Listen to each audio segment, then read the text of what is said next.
wind howls different in the Wyoming high country. It doesn't just whistle or moan, it grinds, like the hills themselves are breathing through their teeth. I was still halfway up the access road when my phone buzzed. Unknown number. I answered anyway. "Read the paper in your glove box before you go in," the voice said. "Mail, urgent, trembling." "Who is this?" I asked. Click, deadline. When I popped the glove box, an envelope slid into my lap, folded, greasy from handling. Inside, a single sheet of yellow legal paper. 15 rules, numbered in thick black marker. The first few made sense. Always wear your respirator past the first shaft gate. Keep your helmet light on low beam inside the tunnels. Never enter shaft 12. Then it got strange. Rule 6. If you hear whistling, check the time. Rule 7. Never whistle back. Rule 9. If you see a lantern that isn't electric, turn around. By the time I reached the mine gates, the sun was bleeding out over the hills, orange light spilling across rusted conveyor arms and a water tower with half its letters missing. Briar Creek Coal had once been proud. Now it just looked like a tombstone. A tall man in coveralls waved me forward. His name patch said Coulter. He didn't shake my hand, just sized me up with eyes that looked like they'd been staring into darkness too long. "You the new night engineer?" he asked. "Yeah, Ben Harper." He nodded once, like my name didn't matter. "Rules in your glove box?" I hesitated. "Yeah." "Follow him. Don't test him. Don't get clever. Not unless you want to end up like..." He stopped. "Just follow him." Inside, the mine was warmer than the outside air, but the walls dripped with slow, cold moisture. The smell was a mix of damp stone and something metallic that stuck to the back of my throat. Coulter led me through a series of tunnels until we reached the control room. An old prefab shack bolted into the rock, humming with machines that looked a decade out of date. The other 3 guys were already there. Rufus, a huge man with arms like fence posts, didn't look up from the thermos he was cradling. Eddie, thin and jittery, kept tapping his foot in a perfect rhythm. Tap, tap, tap. Pause. Tap, tap, tap. And May, the only woman who had the kind of stillness you get from years of keeping your nerves under lock and key. They introduced themselves with the bare minimum of syllables. Then May pointed at the far wall. "That's the main feed to the monitors. Everything in the mine gets watched from here. And if anything looks off, you don't go check it yourself. You call Coulter." "What counts as off?" I asked. "You'll know," she said, which was not the answer I wanted. Around midnight, I was sitting at the monitor bank, half reading the old maintenance logs, when the speakers popped and hissed. A sound came through, thin and high-pitched. At first I thought it was static. Then I realized it was whistling, slow, tuneless, coming from deep in shaft 7. I glanced at the clock.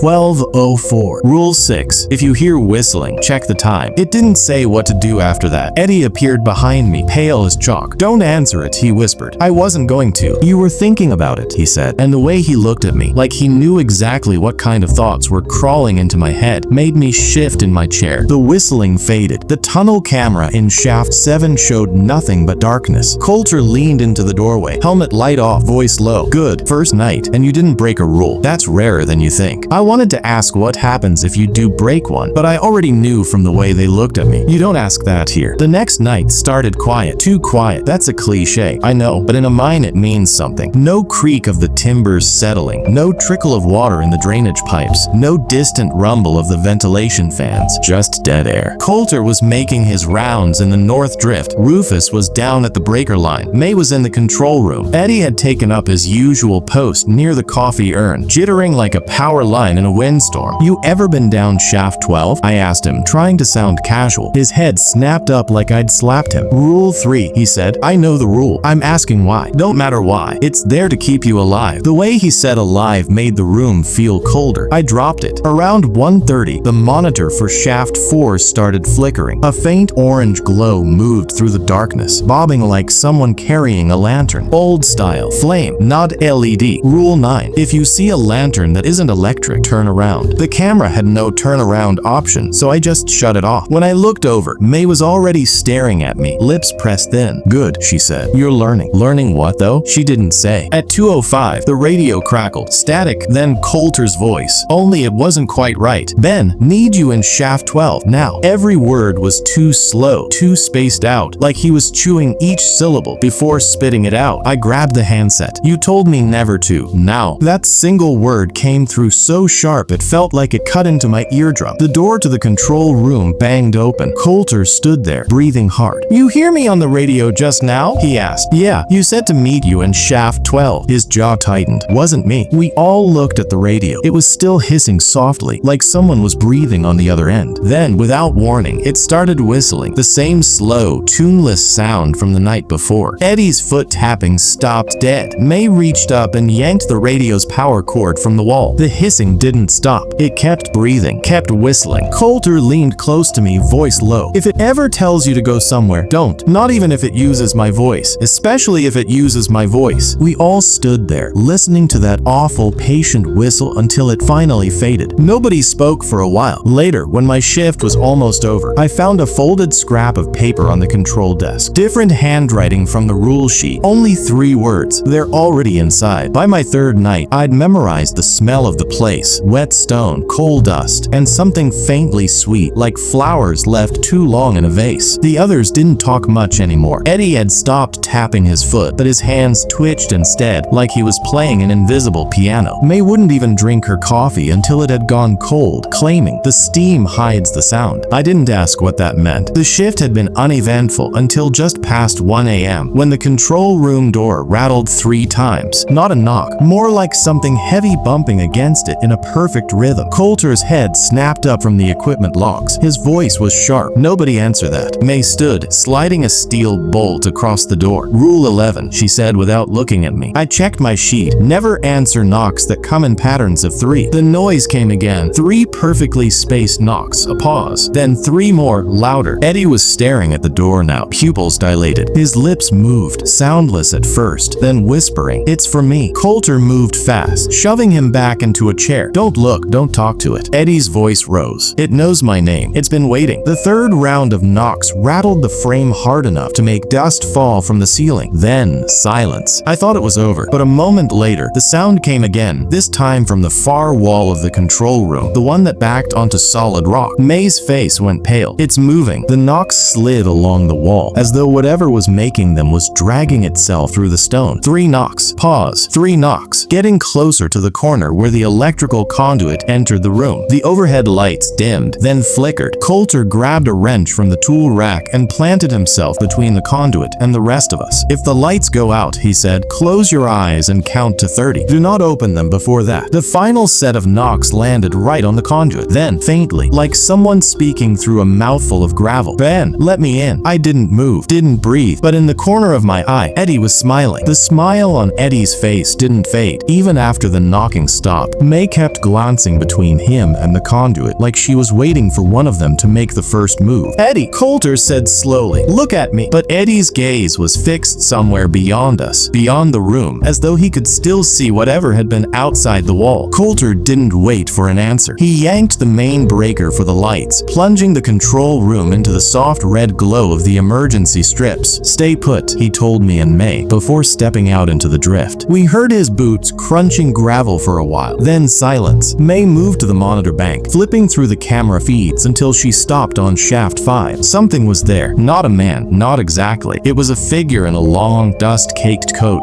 shoulders hunched, carrying a lantern. The kind you only see in museums. Brass, glass, flame inside flickering against the walls. Rule 9. If you see a lantern that isn't electric, turn around. "This is live?" I asked. She nodded. The figure turned slowly toward the camera, but its face was hidden in the shadow of its helmet brim. The light from the lantern made the surrounding darkness feel thicker, like the flame was feeding it instead of pushing it back. Then, impossibly, the camera began to follow the figure. It shouldn't have been able to. These rigs were bolted in place, but the image tilted, panned, tracking it step for step until it was right in front of the lens. The lantern's flame swelled, filling the screen with a deep orange glow. I swear I felt heat roll out of the monitor. Eddie's whisper broke the trance. "That's him." May spun on him. "Who?" "The shift boss from the old crew. The one they said got sealed in." Eddie's grin widened. "He's looking for replacements." The flame inside the lantern flared white, and the feed cut to black. The main door to the control room creaked open. Coulter stepped back inside, except his helmet light was off, and in his left hand, he was holding a lantern. Coulter didn't speak at first. He just stood there, lantern in hand, the flame throwing twisted shadows across his face. May backed toward the breaker panel. "Coulter, put it down." He didn't. "It's not mine," he said, voice low, like a confession. "It followed me back from 12. The lantern's glass was smudged, but shapes shifted in its reflection. Faces pressed against the inside as if they were trapped in there. Their mouths opened and closed without sound, mouthing words words I couldn't hear but felt deep in my chest. Eddie stood up, eyes shining in that ember glow. We could go now, all of us. Just step inside. May shoved him back, but her hands passed too close to the lantern. She gasped, snatching them back like she'd been burned. Her skin where the light touched was pale, almost translucent. Coulter's expression twisted. The rules aren't to keep you alive. They're to teach you how to walk in, so you won't fight it when the time comes. Behind him, the drift went black. The emergency strips along the floor fizzled out one by one, swallowed by something moving closer. And then the whistling began. Dozens of them, rising and falling in perfect unison. The sound filled the control room until it felt like the walls were breathing with it. Coulter held out the lantern to me. "It's your turn, Ben. You've heard the call." The flame pulsed in time with my heartbeat. For a second, I felt it. The pull. A promise of warmth, of release from the constant rules, the waiting, the fear. But the sheet was still in my pocket. I pulled it out. 15 rules. But as I looked, the ink shimmered and a 16th line appeared. "Don't go down. Don't follow the light." I grabbed May's arm and yanked her toward the breaker. We threw it up together. White light flooded the room, and the lantern's flame shrieked like metal on stone before winking out. Coulter dropped it, clutching his hand, skin blistered where he'd held the handle. The whistling stopped. The darkness in the drift rolled back like a tide. We didn't speak for the rest of the shift. At dawn, I walked out of that mine and didn't look back. But the rules came with me. I keep them taped to my wall now, not to protect me, but to remind me that places like Briar Creek don't stop. They just wait for the next night shift to start. And if you're hearing this, if you've ever heard a whistle in the dark, don't answer it. Don't turn toward the light. Because once you take that first step, there isn't a rule in the world that can bring you back.